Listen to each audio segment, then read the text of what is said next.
नमस्कार, बहुत स्वागत है आपका डेली 24 भारत में। मैं हूं आपके साथ अनिता शर्मा। शुरुआत करते हैं देश दुनिया की बड़ी खबरों से। मिडिल ईस्ट में जारी तनाव के बीच जोरदार हंगामा जो है वो देखने को मिला है। लगातार धमाकों की गूंज जो है वो देखने को मिल रही है, जिसके बाद से क्षेत्र में हड़कंप मचा हुआ है। जानकारी के अनुसार 31 मार्च को हुए इस हमले में एक संवेदनशील परमाणु ठिकानों को निशाना बनाया गया है और हमले में बंकर बस्टर बमों का इस्तेमाल किया गया है, जो जमीन के अंदर बने ठिकानों को नष्ट करने में सक्षम है। हमले के बाद से डोनाल्ड ट्रंप ने एक वीडियो साझा किया है, जिसमें रात के समय कई बड़े धमाके, आग की लपटें और धुएं का गुबार साफ नजर आ रहा है।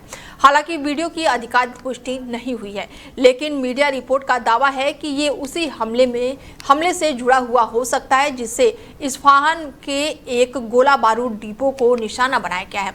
करीब 23 लाख की आबादी वाला ये शहर पूरी तरह से यहाँ पर हड़कंप मचा हुआ है और ऐसे में लगातार हमलों का दौर जारी है। वीडियो डोनाल्ड ट्रंप ने साझा की है सोशल मीडिया पर और हमारे साथ चर्चा के लिए जुड़ चुके हैं रमेश जी हैं, उनसे बातचीत करते हैं और इसके साथ ही जानते हैं कि वो किस तरीके से देख रहे हैं, क्योंकि लगातार जो परमाणु ठिकानों पर हमला हो रहा है उसके बाद से क्षेत्र में हड़कंप मचा हुआ है। मैनेजिंग एडिटर जुड़ चुके हैं हमारे साथ और उनसे बातचीत करते हैं। रमेश जी, सर, लगातार जो ये हमले हो रहे हैं उसके बाद से सोशल मीडिया पर डोनाल्ड ट्रंप ने भी एक वीडियो जारी किया है। हालांकि कहा जा रहा है कि ये पुष्टि नहीं हुई है, लेकिन परमाणु ठिकानों पर ये हमले होने की आशंका जताई जा रही है। तो क्या अब ईरान धीरे धीरे पीछे हट रहा है?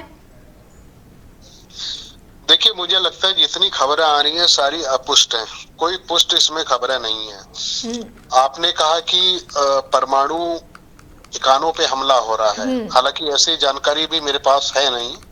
अब आप ये समझ लीजिएगा, लड़ाई का अंतिम पड़ाव परमाणु हथियार ही होता है। अगर परमाणु हथियारों पे अगर अटैक होता है तो इसके बाद फिर कुछ बचता नहीं है। एक भी अगर परमाणु हथियार कहीं पे इस्तेमाल कर लिया गया, वो पूरी ना वहां रहने वाले इंसान तबाह होंगे, वो धरती भी तबाह हो जाएगी, तहस नहस हो जाएगी। हालांकि इस तरीके की हरकतें कोई करेगा नहीं, क्योंकि परमाणु परीक्षण को लेके जब पूरे वर्ल्ड में रोक है तो मुझे लगता है कि परमाणु का इस्तेमाल कोई नहीं करेगा। अब बात आ जाती कि आपने कहा कि ईरान पीछे हट रहा है। यहाँ ईरान पीछे नहीं हट रहा है, पीछे हटने के बहाने अमेरिका ढूंढ रहा है जहां था। क्योंकि परसों जब उनका दुबई एयरवेज जब उनको नष्ट करा गया है और उनका अति आधुनिक बहुत ज्यादा वेपन से जुड़ा हुआ है, टेक्निकल से आधुनिक जुड़ा हुआ है, उस मिसाइल को और उस वेस को उन्होंने जब खत्म करा, उसके बाद इनको पता चल गया कि नहीं, जो हम इराक को हल्के में ले रहे थे वो हल्का नहीं, वो बहुत वजनदार साबित हुआ है।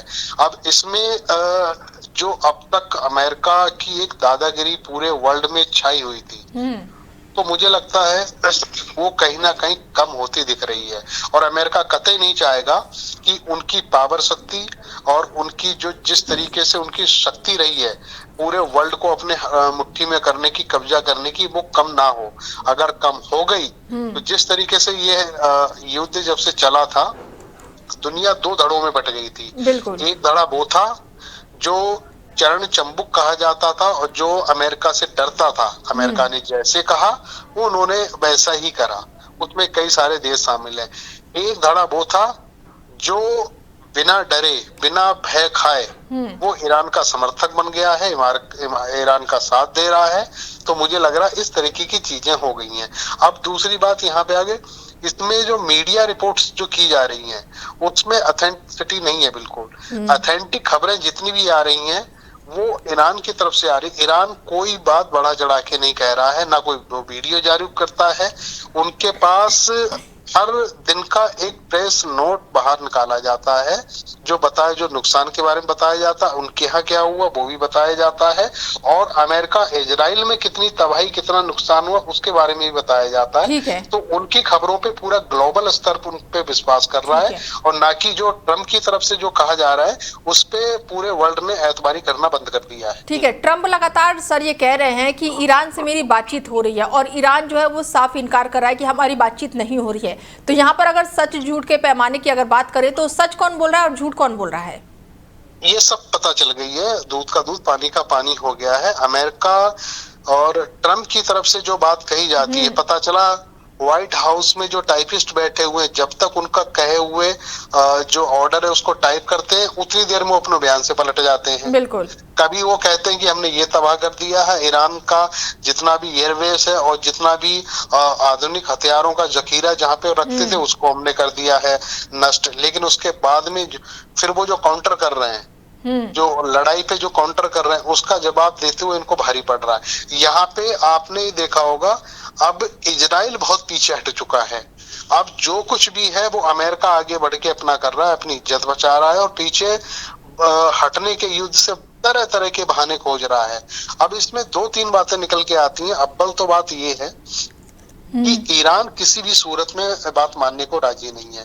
उन्होंने पिछले मर्तबा 2-3 हफ्ते पहले 3-4 शर्तें बताई थी कि ये शर्त अगर हमारी आप मानते हो, हमारा जितना नुकसान हो उसकी आप भरपाई कर दो और ये लिखित में हमें दे दो, कभी भविष्य में आप हमारी तरफ आंख उठा के नहीं देखोगे, हमारे तेल भंडारण के ऊपर कोई आंख नहीं उठाओगे और हम पे बुरी नजर नहीं रखोगे। तो इस पे अमेरिका बिल्कुल माना नहीं है। अब उसके बाद में क्या हुआ भाई, हमला तो चोरी चुपके हुआ है ना। अगर ये हमला अगर बता के करते कि ईरान हम तुम्हारे ऊपर हमला कर रहे हैं, तो मुझे लगता है ये युद्ध अब तक खिंचता ही नहीं। उससे पहले वो जवाब दे देते। वो तो चोरी चुपके उन्होंने रात के अंधेरे में हमला शुरू कर दिया। उनके सुप्रीम लीडर जो खामनोई साहब को, उनको भी मार दिया। उसके बाद अमेरिका इनको इजराइल को लगा कि अब तो हम लोग जीत गए।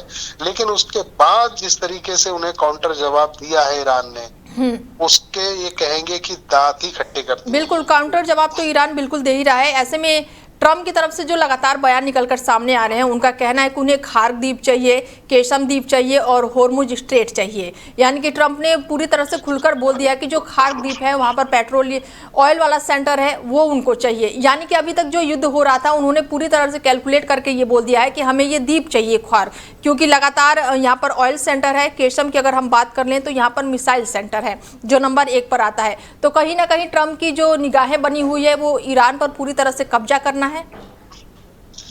देखिए ये चीजें क्यों शुरू हुई हैं, जिन चीजों का आपने जिक्र करा है, ये वेनेजुएला से शुरू हुई है। वेनेजुएला में क्या करा, रातों रात उन्होंने उनके जो राष्ट्रपति है उनको उठा लिया, कैदी बना लिया। बिल्कुल। और उनके तेल भंडारों पे उन्होंने कब्जा कर लिया। अब उनको लगा कि हम ऐसे ही ईरान के ऊपर करेंगे। भाई ईरान आज की डेट में खनन पदार्थ क्रूड ऑयल के लिए माना जाता है। उसकी पहली सीडी इकोनॉमी की वहीं पे निर्भर करती है। तेल बेचेगा वो अपने देश की इकोनॉमी को अपर करेगा। अब ये अमेरिका ये चाहता है कि वहां के जितने भी भंडारण हैं ऑयल के, वो सारे हमारे कब्जे में आ जाए, नियंत्रण में आ जाए, हम अपने हिसाब से उनको बेचे खरीदे। ठीक है सर। ये मुझे लगता है ईरान कभी होने नहीं देगा। दूसरी बात ये, अमेरिका बहुत पहले से ये चाह रहा है, ट्रम्प ये चाहते हैं कि मुझे इसी सब को लेके मुझे शांति पुरस्कार मिले और दुनिया मेरी वाहवाही करे। और मुझे लगता है इनकी जितनी लोकप्रियता थी वो घटती जा रही है। ठीक है सर, जुड़ने के लिए बहुत शुक्रिया आपका। खबरों में आगे बढ़ते हैं और डोनाल्ड ट्रंप ने ईरान के साथ जारी तनाव के बीच युद्ध को लंबा खींचने के पक्ष में नजर नहीं आ रहे हैं। रिपोर्ट के मुताबिक उन्होंने अपने सहयोगियों से कहा है कि वो होर्मुज जलडमरू मध्य को तुरंत ही खुलवाए बिना भी युद्ध समाप्त करने के लिए तैयार है। उनका मानना है कि इस अहम जलमार्ग को सैन्य कार्रवाई के जरिए खुलवाने की कोशिश जंग को 4 से 6 सप्ताह से भी ज्यादा लंबा खींच सकती है। ट्रंप प्रशासन अब अपनी रणनीति बदलते हुए ईरान की नौसेना और मिसाइल भंडार को कमजोर करने पर फोकस कर रहे हैं और इसके साथ ही ईरान पर कूटनीतिक दबाव बनाकर व्यापारिक गतिविधियों को दोबारा सुचारू रूप की योजना है। और अगर ये प्रयास विफल रहा तो अमेरिका अपने यूरोपीय और खाड़ी सहयोगियों से भी इस दिशा में मदद लेने पर विचार कर सकता है। रिपोर्ट में यह भी कहा गया है कि ट्रंप के पास सैन्य विकल्प मौजूद है, लेकिन फिलहाल वो उनकी प्राथमिकता में नहीं है। हालांकि उन्होंने पहले ईरान को कड़ी चेतावनी देते हुए कहा कि यदि होर्मुज जलडमरू मध्य नहीं खोला गया तो गंभीर परिणाम भुगतना होगा। अपने सोशल मीडिया पोस्ट में ट्रंप ने यह भी दावा किया कि ईरान की तर्कसंगत सरकार के साथ बातचीत जारी है। साथ ही उन्होंने सख्त लहजे में चेतावनी दी कि यदि जल्द ही समझौता नहीं हुआ तो तेहरान के तेल कुआं और बिजली यंत्रों और साथ ही सैन्य ठिकानों को निशाना बनाया जा सकता है। यहाँ तक कि उन्होंने ईरान के प्लांटों पर भी संभावित हमले की बात कही है। इसके बाद से रुख के बाद से मिडिल ईस्ट में हालात जो है वो बेहद ही संवेदनशील बनते हुए नजर आ रहे हैं। और बड़ी जानकारी पश्चिम बंगाल से निकलकर सामने आ रही है। बता दें कि बीजेपी ने चौथी लिस्ट जो है वो जारी कर दी है। बड़ी जानकारी आपको दे दें कि पश्चिम बंगाल में बीजेपी ने जारी की चौथी लिस्ट। बीजेपी ने 13 उम्मीदवारों की चौथी सूची जारी की है और आगामी विधानसभा चुनाव 2026 को लेकर तैयारियां जो है वो तेज हो चुकी हैं। बीजेपी ने आगामी पश्चिमी बंगाल विधानसभा चुनाव 2026 के लिए 13 उम्मीदवारों की सूची तैयार की है और उसको जारी कर दिया है। बीजेपी की इस चौथी सूची में 13 उम्मीदवारों के नाम शामिल हैं। वहीं दूसरी सूची में घोषित किए गए उम्मीदवारों के नाम भी बदले गए हैं। केंद्रीय राज्य मंत्री शांतनु ठाकुर की पत्नी सोमा ठाकुर को उत्तर 24 परगना जिले के बगादा में मैदान में उतारा गया है। साथ ही हाल ही में कांग्रेस छोड़कर बीजेपी में शामिल हुए संतोष पाठक को बीजेपी ने कोलकाता के चौरंगी विधानसभा क्षेत्र में मैदान में उतारा है। पश्चिम बंगाल में विधानसभा चुनाव को लेकर बीजेपी ने उम्मीदवारों की चौथी सूची अब जारी कर दी है, जिसमें से 13 उम्मीदवारों के नाम शामिल है। जारी की गई लिस्ट में अनुसूचित जाति के लिए आरक्षित बगादा सीट से पार्टी ने सोमा ठाकुर को उम्मीदवार बनाया है। वहीं दूसरी ओर नाटाबाड़ी से गिरिराज शंकर राय को उम्मीदवार घोषित किया गया है।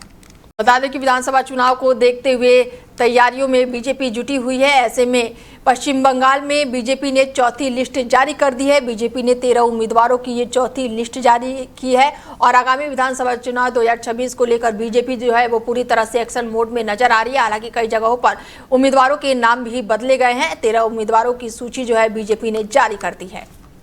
बीजेपी ने जारी किया असम चुनाव संकल्प पत्र। तो वहीं गुवाहाटी में नेताओं की मौजूदगी में बड़ा ऐलान किया गया है। निर्मला सीतारमण समेत कई दिग्गज मौके पर मौजूद रहे। चुनाव से पहले बीजेपी का विजन डॉक्यूमेंट जो है वो जारी किया गया है। विकास और रोजगार पर फोकस का दावा किया गया है। गुवाहाटी में बीजेपी ने असम विधानसभा चुनाव 2026 के लिए अपना संकल्प पत्र जारी किया है और इस मौके पर पार्टी के कई वरिष्ठ नेता और केंद्रीय मंत्री मौजूद रहे। कार्यक्रम में निर्मला सीतारमण और इसके साथ ही हेमंत बिस्वा शर्मा और दिलीप सहित अन्य प्रमुख नेता शामिल हुए। सभी नेताओं ने मिलकर पार्टी के विजन डॉक्यूमेंट को जनता के सामने प्रस्तुत किया। संकल्प पत्र में विकास, रोजगार, बुनियादी ढांचों और जन कल्याण से जुड़े कई वादे किए जाने की संभावना जताई जा रही है।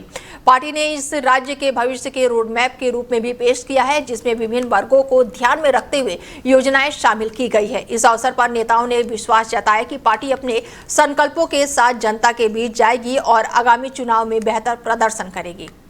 निर्मला सीतारमण समेत कई दिग्गज जो हैं वो मौके पर मौजूद रहे। ऐसे में चुनाव से पहले बीजेपी का विजन डॉक्यूमेंट जारी किया गया है। विकास और रोजगार पर पूरी तरह से फोकस किया गया है। ऐसे में असम से ये जुड़ी हुई जानकारी दे दें कि बीजेपी ने जारी किया है असम चुनाव संकल्प पत्र और इसके साथ ही कई दिग्गज जो है वो मौके पर मौजूद रहे। निर्मला सीतारमण भी मौके पर मौजूद रही। असम के सीएम हेमंत बिस्वा शर्मा भी मौके पर मौजूद रहे। ऐसे में चुनाव से पहले बीजेपी पूरी तरह से एक्शन मोड में नजर आ रही है। विकास और रोजगार पर पूरी तरह से फोकस किया गया है, दावा किया गया है। ऐसे में चुनाव को लेकर ये तैयारियां जोरों शोरों से चल रही हैं। उत्तर प्रदेश सरकार द्वारा योगी आदित्यनाथ के नेतृत्व में लखनऊ में एक भव्य कार्यक्रम का आयोजन किया गया है और इस अवसर पर प्रदेश की आंगनबाड़ी कार्यकर्तियों एवं प्रमुख सेविकों को स्मार्टफोन वितरित किया जाएगा, जिससे वो अपने कार्यों को अधिक प्रभावित और डिजिटल रूप से सशक्त बना सकेंगी। साथ ही 18,440 नवचयनित कार्यकर्तियों को नियुक्ति पत्र सौंपा जाएगा और उनके उज्जवल भविष्य की नींव रखी जाएगी। कार्यक्रम के दौरान 450 करोड़ रुपए की लागत से निर्मित 3,170 आंगनबाड़ी केंद्र भवनों और 140 बाल विकास योजना कार्यालय भवनों का लोकार्पण और शिलान्यास भी किया जाएगा। ये पहल प्रदेश में बाल एवं महिला विकास सेवाओं को सुदृढ़ बनाने की दिशा में एक महत्वपूर्ण कदम है। आंगनबाड़ी कार्यकर्तियों के योगदान को सम्मान देते हुए उन्हें मां कौशल्या की संज्ञा दी गई है, जो उनके समर्पण, सेवा और मातृत्व भाव का प्रतीक है। और इसी क्रम में शामली जनपद में जिला प्रशासन और जनप्रतिनिधियों द्वारा नवनियुक्त आंगनबाड़ी कार्यकर्तियों की नियुक्ति पत्र वितरित किए गए हैं। मां कौशल्या के रूप में सम्मानित सभी समाज सेवकों को हार्दिक बधाई और उनके उज्जवल भविष्य के लिए शुभकामनाएं। वहीं ग्रेटर नोएडा वेस्ट से बड़ी जानकारी निकलकर सामने आई, जहां पर एक महिला करीब 20 मिनट तक लिफ्ट में फंसी रही, जिससे उसकी तबीयत बिगड़ गई। घटना के दौरान महिला ने मदद के लिए अलार्म और फोन का सहारा लिया। सूचना मिलते ही सोसाइटी प्रबंधन और आपातकालीन टीम जो है तुरंत ही मौके पर पहुंची और काफी प्रयासों के बाद महिला को सुरक्षित बाहर निकाला गया। बाहर निकलने के बाद से उसकी तबीयत खराब पाई गई है, जिसके चलते प्राथमिक उपचार दिया गया। सोसाइटी के निवासियों ने इस घटना को लेकर चिंता जताई और लिफ्ट के रखरखाव पर सवाल उठाए। लोगों का कहना है कि ऐसी घटनाओं से बचने के लिए नियमित जाँच और सुरक्षा उपायों की सख्ती से लागू किया जाना चाहिए। फिलहाल महिला सुरक्षित है और स्थिति नियंत्रण में है, लेकिन इस घटना ने सोसाइटी में रहने वाले लोगों को एक बार फिर से सुरक्षा के लेकर सतर्क कर दिया है। गाजियाबाद के टीला मोड़ थाना क्षेत्र में चोरों ने एक गैस गोदाम को निशाना बनाते हुए बड़ी चोरी की वारदात को अंजाम दिया। राजनगर एक्सटेंशन स्थित इस गोदाम की पीछे की दीवार काटकर चोर अंदर घुस गए और वहां से कई एलपीजी सिलेंडर चोरी कर ले गए। पीड़ित मोहित कुमार के अनुसार 28 मार्च को सुबह गोदाम में चोरी होने की सूचना मिली। जब वो मौके पर पहुंचे तो गोदाम की पिछली दीवार जो है वो टूटी हुई थी और सुरक्षा के लिए लगाई गई जालियां भी क्षतिग्रस्त पाई गई। स्थिति को देखते हुए साफ था कि चोर पूरी तैयारी के साथ आए थे। शिकायत के मुताबिक गोदाम से करीब 6 छोटे एलपीजी सिलेंडर चोरी किए गए हैं और इसके अलावा गोदाम के बाहर एक बाइक और एक स्कूटी लावारिस हालत में मिली। इससे ये आशंका जताई जा रही है कि चोर इन वाहनों के जरिए मौके तक पहुंचे और वारदात को अंजाम देने के बाद किसी अन्य साधन से फरार हो गए। घटना की सूचना मिलते ही पुलिस मौके पर पहुंची और जांच शुरू कर दी। टीला मोड़ थाना पुलिस ने पीड़ित की तहरीर के आधार पर मुकदमा दर्ज कर लिया है और पुलिस आसपास के सीसीटीवी फुटेज खंगाल रही है और आरोपियों की तलाश में जुटी हुई है। अधिकारियों का कहना है कि जल्द ही आरोपियों को गिरफ्तार करके मामले का खुलासा किया जाएगा। हापुड़ जनपद में पुलिस ने मानवता की मिसाल पेश करते हुए महिला का खोया हुआ कीमती सामान बरामद करके उसे सकुशल वापस लौटाया है। जानकारी के अनुसार सहादरा निवासी मंजू नामक महिला पिलखुआ स्थित अपने ससुराल जा रही थी। वहीं डासना मसूरी में ऑटो में बैठी, लेकिन पिलखुआ पहुंचकर उतरते समय उसका बैग ऑटो में ही छूट गया। महिला के बैग में हजारों रुपए की नकदी और जरूरी दस्तावेज थे। हापुड़ पहुंचने के बाद से जब उसने सामान खोने का एहसास हुआ तो उन्होंने तुरंत ही पुलिस को सूचना दी। सूचना मिलते ही दिल्ली रोड पर ड्यूटी पर तैनात टीएसआई कामेश सिंह ने तत्परता दिखाते हुए कार्रवाई शुरू कर दी। पुलिस ने तेजी से ऑटो को ट्रेस किया और चालक से संपर्क किया, जिसके बाद से महिला का बैग जिसमें नकदी और अन्य महत्वपूर्ण दस्तावेज मौजूद थे सुरक्षा बरामद कर लिया है। पुलिस ने पूरा सामान महिला को सुपुर्द कर दिया है। अपना खोया हुआ सामान सुरक्षित वापस पाकर महिला ने कामेश सिंह और उनकी टीम का आभार व्यक्त किया है। मेरे साथ मेरा ऑटो में सामान रह गया था। मैं मसूरी से बैठी, डासना मसूरी से लखुआ आने के लिए। लखुआ जैसे ही उतरी, बच्चे मेरे साथ के 2 बैग भी, मतलब एक गाड़ी थी, काफी बच्चे की गाड़ी थी, उसको लेके हम साइड हुए। इतने में ही ऑटो वाला सामान लेके चला गया। अब या तो हमसे गलती हुई या उससे गलती हुई, हमें समझ में नहीं आया, लेकिन वो ऑटो वाला चला गया। उसके बाद हम काफ़ी देर से मतलब ढूंढ डांट के फिर हमने एक नंबर निकाला इसका, मुझे कुछ याद था। फिर मैंने इन सर से, कामेश सर से कॉन्टेक्ट किया। इन सर ने मेरी बात करके तो मेरा सामान मेरे को हैंड ओवर करा दिया। फिर उसमें कितने पैसे थे आपके? उसमें मेरे थे 1800-1900 के आसपास। वहीं थाना भवन में भारतीय किसान यूनियन के कार्यकर्ताओं और किसानों ने राकेश टिकैत की उड़ीसा में गिरफ्तारी के विरोध में जोरदार धरना प्रदर्शन किया। थाना भवन परिसर में बड़ी संख्या में किसान एकत्रित हुए और सरकार के खिलाफ जमकर नारेबाजी की। प्रदर्शन के दौरान किसानों ने आरोप लगाया कि राकेश टिकैत की गिरफ्तारी किसानों की आवाज को दबाने का प्रयास है। उनका कहना था कि भारतीय किसान यूनियन हमेशा किसानों के अधिकारों के लिए संघर्ष करती है और इसी तरह के कदमों से आंदोलन को कमजोर नहीं किया जा सकता है। किसान एकता जिंदाबाद और राकेश टिकैत को रिहा करो जैसे नारों से पूरा परिषद गूंज उठा।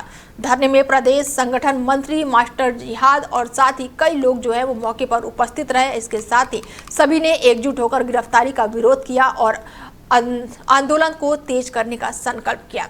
किसान नेताओं ने चेतावनी दी कि यदि जल्द ही राकेश टिकैत को रिहा नहीं किया गया और आंदोलन को और भी व्यापक स्तर पर चलाया जाएगा। धरने के दौरान सुरक्षा के कड़े इंतजाम किए गए, लेकिन किसानों का आक्रोश लगातार जारी रहा।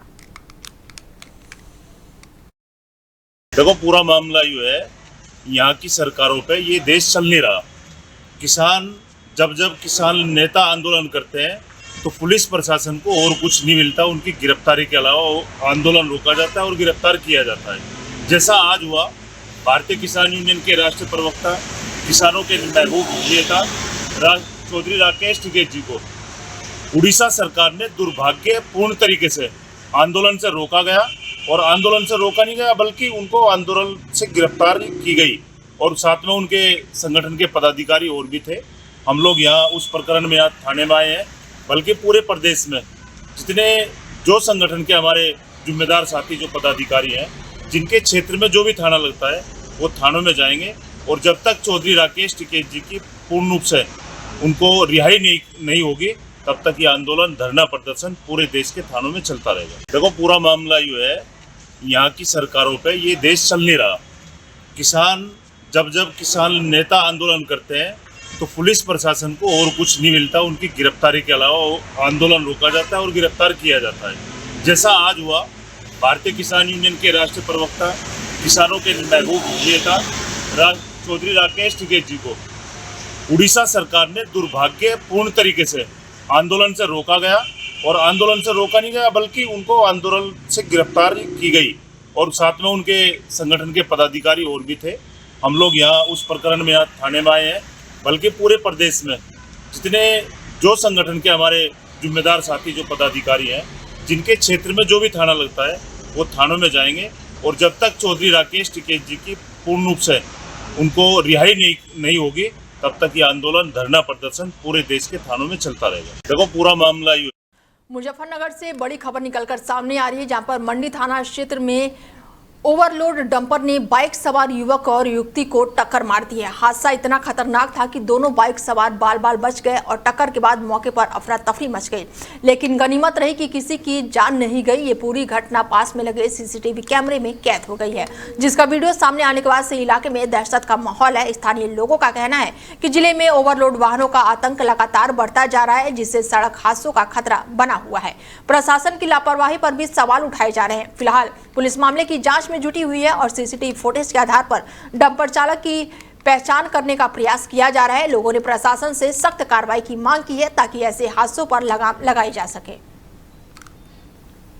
वहीं मुजफ्फरनगर से प्रशासनिक बदलाव की बड़ी खबर जो है वो निकलकर सामने आई है। जिले में पुलिस विभाग में नई नियुक्तियां की गई है। जानकारी के अनुसार अमृत जैन को मुजफ्फरनगर का नया एसपी सिटी बनाया गया है, जबकि अक्षय संजय को एसपी देहात की जिम्मेदारी सौंपी गई है और इन नियुक्तियों के बदले जिले की कानून व्यवस्था को और मजबूत करने की उम्मीद जताई जा रही है। नए अधिकारियों के सामने अपराध नियंत्रण, ट्रैफिक व्यवस्था और जन सुनवाई को प्रभावित बनाना बड़ी चुनौती होगी। स्थानीय स्तर पर इन बदलाव को लेकर चर्चा तेज है और लोगों को उम्मीद है कि नई टीम जिले में बेहतर पुलिसिंग सुनिश्चित करेगी।